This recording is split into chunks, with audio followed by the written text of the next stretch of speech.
permiso de la presidencia. Me tocó en suerte, no sé si buena o mala, pertenecer a la generación de mexicanos que cuando nos incorporamos a la vida laboral vivimos las peores circunstancias de inflación. Cuando uno empezaba el año con un sueldo, a lo mejor su sueldo aumentaba 60% en el año y terminaba ganando menos de la mitad en poder adquisitivo que sin el aumento del 60%. Las épocas de hiperinflación, de pauperización del pueblo mexicano, fundamentalmente tuvieron su origen en los excesos de contratación, de gasto público, del gastar más de lo que se tiene. Y eso conllevaba a pedir prestado, pero como la palabra pedir prestado es una mala palabra, se le cambió por una buena palabra, por el déficit. Hasta 1989 y 90 todavía seguimos esta política que seguramente para muchos mexicanos ha sido algo en algún momento de su vida, de ellos o de algún familiar cercano. Cuando alguien se atora porque las deudas lo ahogan, lo que hace es abrir un hoyo, sacar efectivo de una tarjeta para abonarle a otro pasivo hasta que no logra salir de la situación. Para el país fue exactamente igual. En el 89, hace 25 años, nuestro déficit, lo que tuvimos que pedir prestado fue exactamente 4.1% del Producto Interno Bruto, lo mismo que se plantea para el próximo año. Luego vino el reconocimiento de que la borrachera tiene que pagarse con una larguísima cruda. En los 90s, en el 91, 92, 93, 3 años consecutivos, quizá cuando el país tenía mayores presiones de gasto, el gobierno tomó la decisión de generar superávits, de gastar menos de lo que se ingresaba con el ánimo de poder afrontar realmente en serio el problema de la deuda. Desde entonces, desde prácticamente 1990, en los últimos 25 años, hemos llevado con convicción los mexicanos una política de equilibrio financiero. No gastamos más o mucho más de lo que nos ingresa. Los economistas le llaman una regla de balance cero, es decir, procuramos que nuestros ingresos empaten a nuestros egresos.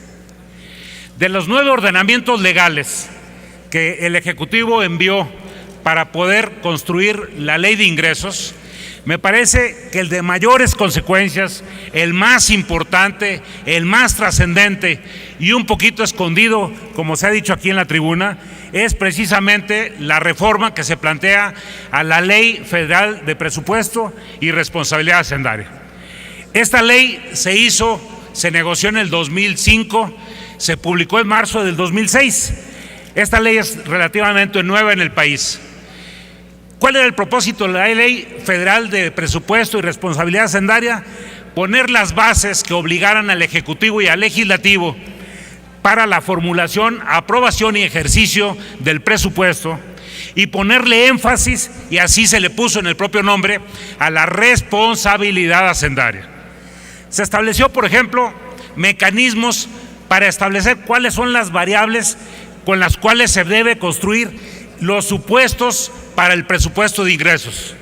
Por ejemplo, se estableció el mecanismo para calcular el precio posible del barril de petróleo para el siguiente año a partir del histórico del comportamiento de los precios y de los promedios de los pronósticos que estaban pronosticando el futuro del precio para el próximo año.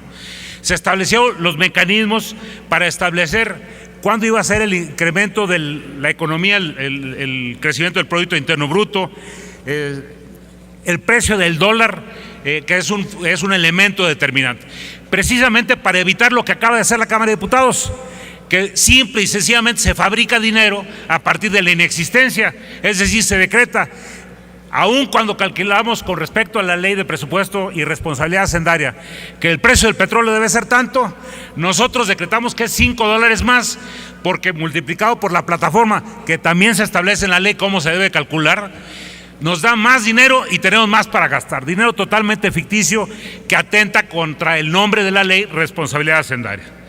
Se estableció la obligación del legislativo de que cuando presente una iniciativa haga un estudio de impacto presupuestal. Es decir, si hacemos una nueva ley en materia de salud, en materia de desarrollo urbano, tenemos que presentar en cuánto impacta el presupuesto. Eso es precisamente ser corresponsables en el presupuesto. Se establecieron también reglas de austeridad y reglas de disciplina fiscal que se incorporaban como párrafos y que eran motivo de discusión anual en el proyecto de presupuesto. El decreto del proyecto de presupuesto no nomás traía el proyecto del presupuesto, sino traía como 50 diferentes normas de que en el caso que hubiera un excedente de ingresos, cómo se iban a distribuir, qué manejo se les iba a dar, y mil temas de disciplina. En uno de esos presupuestos, en el del 2003, si mal no recuerdo, el PRI impulsó una propuesta de reforma que se aprobó en el presupuesto para que ninguna secretaría tuviera más de 3 subsecretarios. Lo hicieron con absoluta convicción, la misma convicción que cambiaron al momento de regresar al poder.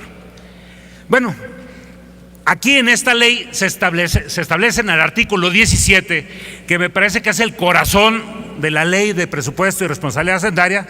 Se establece que tanto en la formulación del presupuesto, de ingresos y de egresos en la Cámara de Diputados y de Senadores, como en el ejercicio de los diferentes entes ejecutadores del presupuesto, se debe buscar el equilibrio presupuestal. Es una definición que no ata las manos, que no dice, no te obligo a que empate a ceros los ingresos con los egresos, pero busca que se alcance lo más cercano de un equilibrio presupuestal. Y así se han vivido, decía, quizá los últimos 20 años de este país. Ahora, con un conjunto de medidas verdaderamente cosméticas, que comentaré algunas de ellas ahorita, se trata de ocultar este cambio radical en la política fiscal de este país. Ahora, no se busca que los ingresos y los egresos busquen un equilibrio. Lo que se busca es que cumplan con la meta de requerimientos financieros del sector público. En español quiere decir, ahora las finanzas públicas tienen que cumplir con una meta de endeudamiento que se establezca por el propio Ejecutivo. A esto los economistas le llaman la regla de balance estructural.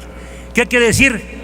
Que si yo estimo que el próximo año el crecimiento va a ser mucho mayor que el de este año, que ha sido raquítico, me puedo gastar pidiendo prestado parte de lo que voy a ingresar cuando venga el próximo año de vacas gordas. El problema es que ¿quién determina si el pronóstico de crecimiento del próximo año? Si para una regla menor, que es cosmética, que es el del gasto corriente estructural, no aceptan que la estimación de Producto Interno Bruto la ponga el Banco de México o el INEGI, sino la quiere poner la Secretaría de Hacienda, mucho menos para determinar qué tan bueno va a ser, y entonces yo pido prestado lo que se me antoje. Para el próximo año, ya lo sabemos, se plantea pedir prestado lo que equivalente al 4.1% del PIB. Nada más en términos de comparación, en 1999, si algún tema dominó los medios de comunicación y alteró los nervios de los mexicanos, fue el tema del FOBAPROA. ¿Saben cuánta deuda representó el FOBAPROA? 687,000 millones. Poquito más de lo que se quiere pedir para el próximo año. De ese tamaño es el golpe al endeudamiento. Y yo he dicho siempre que pedir prestado es muy sabroso. El problema es que hay que pagar intereses y capital. Y eso es lo que hace que se ahoguen las finanzas, y es lo que nos hizo ahogar por 2 décadas consecutivas cuando vivimos esos excesos que pagamos con terrible sufrimiento los mexicanos. Este es el tema central: cambiar lo que México, por convicción, independientemente de siglas partidistas, establecimos como regla básica, como la establece cualquier familia. Tenemos que tender al equilibrio presupuestal. Ahora se cambia esa regla, tenemos que cumplir la meta de endeudamiento. Eso es un cambio de fondo, radical, que puede significar el sufrimiento de muchísimos mexicanos, como ya lo tuvieron los mexicanos en el pasado. Y esto se adorna con varios cambios cosméticos. Por ejemplo, se dice, vamos a meter orden en el crecimiento del gasto corriente estructural. Y lo hacen con toda la maña. Primero, en la definición de gasto corriente estructural, que se oye muy bonito, sacan lo que se llaman las ADEFAS, los adeudos de ejercicios fiscales anteriores. Es decir, las facturas que quedaron sin pagar al terminar un ejercicio y que en el presupuesto de egresos se estima una cantidad, 70,000 millones, para pagar las ADEFAS. Ese es gasto corriente. La factura que no pagué el día 31 de diciembre es eminentemente gasto corriente. Y entonces se dan un margen. La ley de presupuesto y responsabilidad hacendaria tiene en un artículo, el 54, una previsión: las ADEFAS no pueden rebasar el 80% de lo que se destinó para pagar ADEFAS en el presupuesto del año anterior. Es una medida de control porque las ADEFAS siempre se salen de control. Por ejemplo, ahorita estamos ya con un sobreejercicio a mayo, no a octubre, de más del 50% de lo que se estimó de ADEFAS. O sea que vamos a terminar el año con más del doble de las ADEFAS estimadas. Y ahora se propone el presidente Peña Nieto quitar esta previsión, que las ADEFAS ya no tengan límite del 80%, que quedan a libertad. Y luego, de la manera más mañosa, se establece, pero que el gasto corriente no crezca más que lo que se estime que va a crecer el Producto Interno Bruto. ¿Cuánto? Lo que estime el INEGI, lo que estime el Banco de México, no, lo que estime yo. Pero por favor, que esta regla aplique después de que termine Peña Nieto. Porque el año pasado crecieron lo que quisieron, este año en ejercicio. Para el próximo año el gasto corriente se estima en un mínimo de crecimiento del 10 al 12%. Y luego se pone en un transitorio en el cuarto, que el año 2015 no crezca más del 2%, la iniciativa decía 2,5%, en términos reales. Es decir, que si la inflación es 4%, que el año 2015 no crezca más del 6%. Y para el 2016 también. Es decir, pongo una regla totalmente cosmética, pero no vaya a ser que me afecte, porque yo sí quiero crecer el gasto corriente, que aplique después del 2017 para los que vengan adelante. Me parece que estos temas simplemente son para decorar la iniciativa, para llamar la atención de los medios de comunicación y sacar la atención del tema central. Estamos conscientes los mexicanos de que queremos cambiar lo que hemos sostenido por 25 años. Hoy cualquier familia puede alcanzar un crédito hipotecario pagando el 12% anual. Hace 25 años el crédito hipotecario más económico pagaba el 60% anual. Señor senador, de intereses. Ruego que concluya su intervención. En un segundo. Queremos regresar otra vez a esas circunstancias de hiperinflación, de no poder hacer patrimonio en las familias, de empobrecer a los mexicanos. Me parece que es un tema de la mayor profundidad. Por eso afirmo y sostengo lo que aseveraba al principio. De los 9 cambios legales, me parece que el que más trascendencia tiene para el país. Mañana habrá un amplio debate sobre los impuestos, los derechos, los impuestos especiales. Pero este tema, en realidad, que viene oculto en asuntos cosméticos, es un cambio de fondo a la política fiscal, financiera, macroeconómica del país, que puede significar un enorme retroceso para los mexicanos. Es cuanto, presidente. Gracias.